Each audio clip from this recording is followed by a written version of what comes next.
Salutare! Bine ați venit sau revenit la un nou video marca Torpedoul cu tutoriale.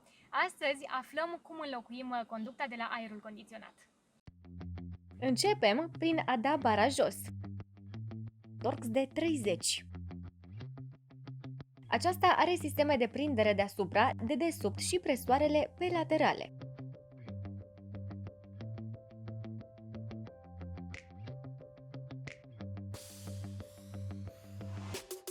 Desfaceți mufa de la proiectoare.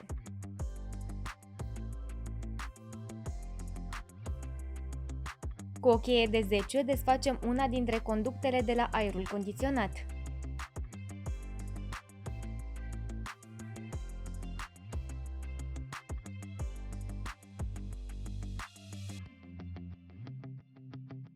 A doua conductă de la aerul condiționat, mai groasă, a fost dată jos de pe mașină deoarece s-a rupt.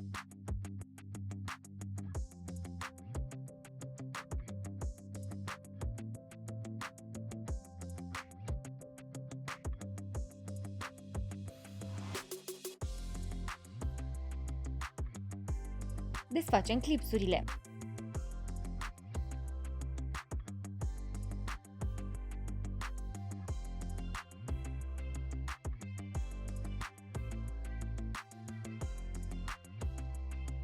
Desfacem siguranța furtunului de la intercooler.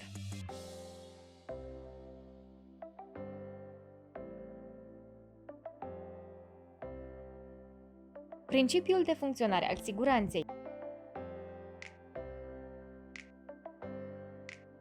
Cu o cheie de 10 desfacem șurubul.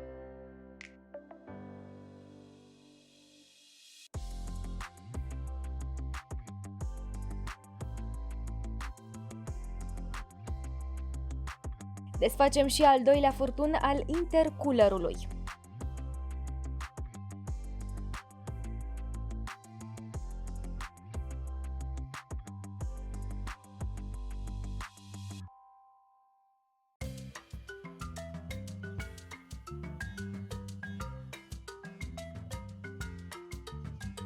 Conducta lipsă intră aici.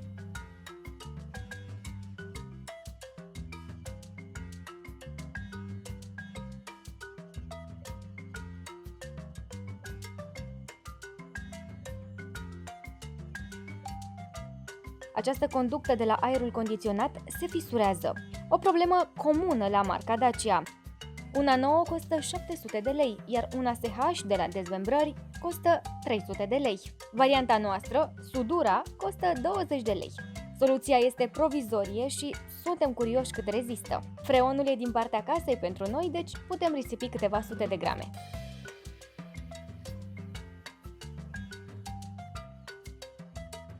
Centrăm conducta.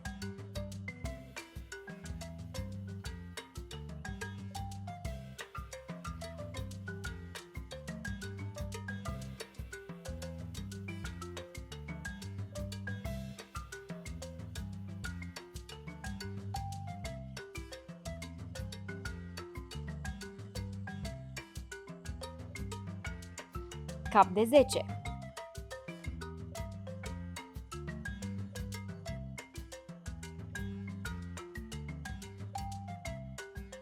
Conducta se rupe din cauza vibrațiilor și lipsei acestei cleme. Dacia omite să o pună la unele mașini. Înainte de a pune intercoolerul, prindem și celelalte conducte pentru a face o probă. Pentru probă, umplem instalația cu aer. Verificăm toată instalația.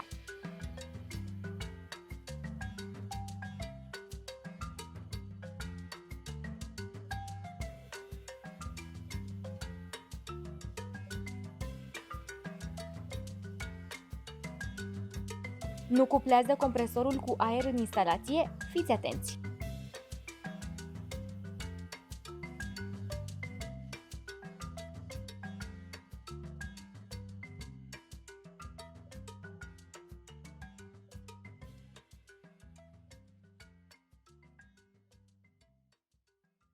Desfacem conductele pentru a scoate aerul și punem intercoolerul.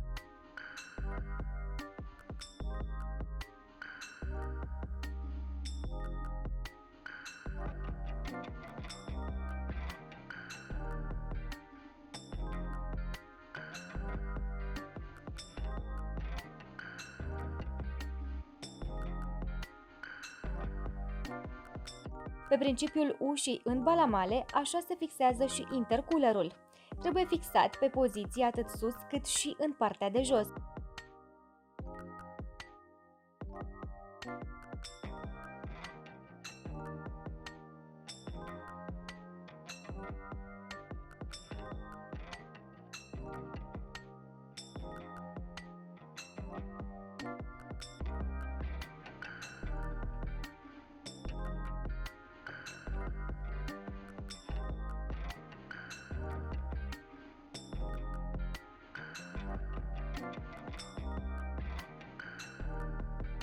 Prindem conductele.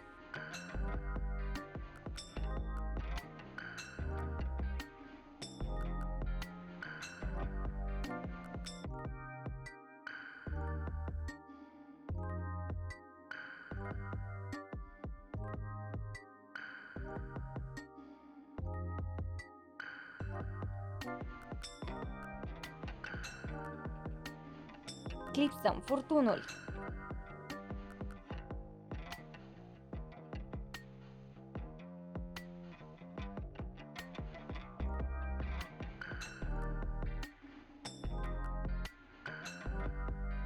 Și pe cel de jos.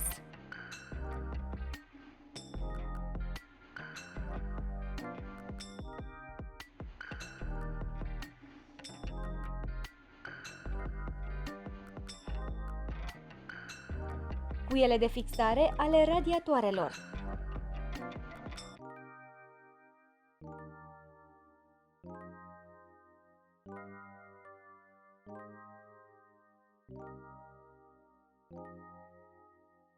Centrăm bara și o fixăm în șuruburi și presoare.